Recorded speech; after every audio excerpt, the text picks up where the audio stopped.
Assalamualaikum warahmatullahi wabarakatuh. Perkenalkan, nama saya Gina Ramdhani dengan NIM B2206-037 Fakultas Kesehatan, Prodi S1 Kebidanan di Universitas Mega Buana Palopo. Di sini saya akan menjelaskan mengenai tentang adaptasi sistem reproduksi di dalam kehamilan. Adapun itu, saya akan terlebih dahulu menjelaskan pengertian tentang kehamilan, yang dimana kehamilan didefinisikan sebagai fertilisasi atau penyatuan dari spermatozoa dan ovum dan dilanjutkan dengan nidasi atau implantasi. Bila dihitung dari saat fertilisasi hingga lahirnya bayi, kehamilan normal akan berlangsung dalam waktu 40 minggu atau 10 bulan atau 9 bulan menurut kalender internasional. Kehamilan terbagi dalam 3 trimester, di mana trimester pertama berlangsung dalam 12 minggu, trimester kedua berlangsung selama 15 minggu, dan minggu ke-13 hingga ke-27, dan trimester ketiga 13 minggu, minggu ke-28 hingga ke-40. Adapun itu, adaptasi organ reproduksi dalam kehamilan. Yang pertama, tentang perubahan fisiologi kehamilan.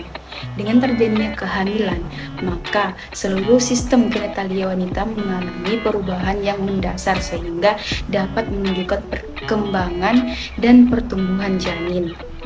Adapun itu, plasenta dalam perkembangannya, dia mengeluarkan sesuatu hormon yang biasa disebut dengan somatotropin, estrogen, dan progesteron yang menyebabkan perubahan pada bagian-bagian tubuh di bawah ini.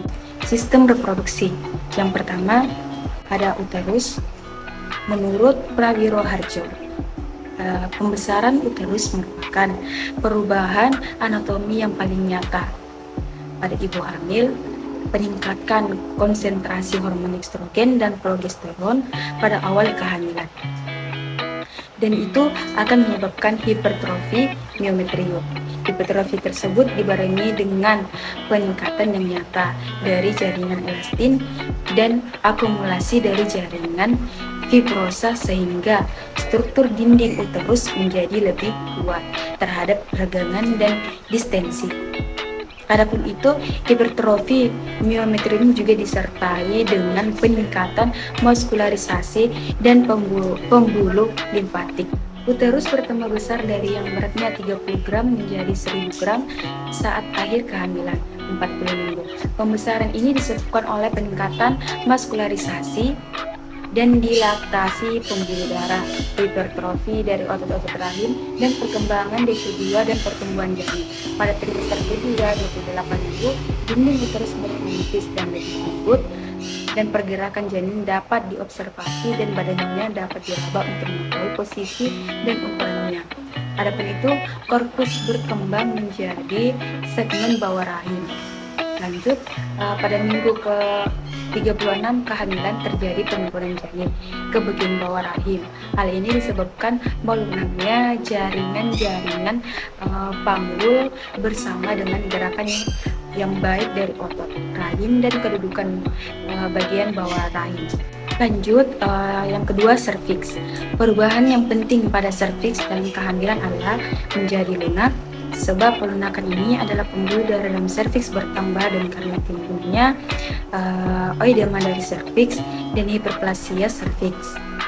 Lanjut, adapun akhir kehamilan, serviks menjadi sangat lunak dan portio menjadi pendek, lebih dari setengahnya, maksudnya mendatar dan dapat dimasuki dengan mudah oleh satu jari. Lanjut, vagina. Adapun pada trimester ketiga, estrogen menyebabkan perubahan pada lapisan otot dan epitelium.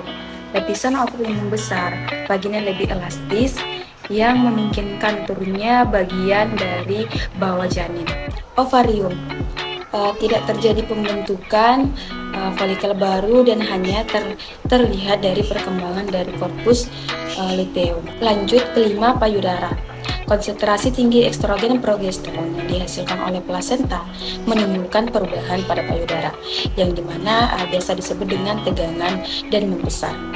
Adanya korionik somatotropin, human placenta lactogen atau biasa disebut dengan HPL, dengan muatan laktogenik akan merangsang pertumbuhan kelenjar susu di dalam.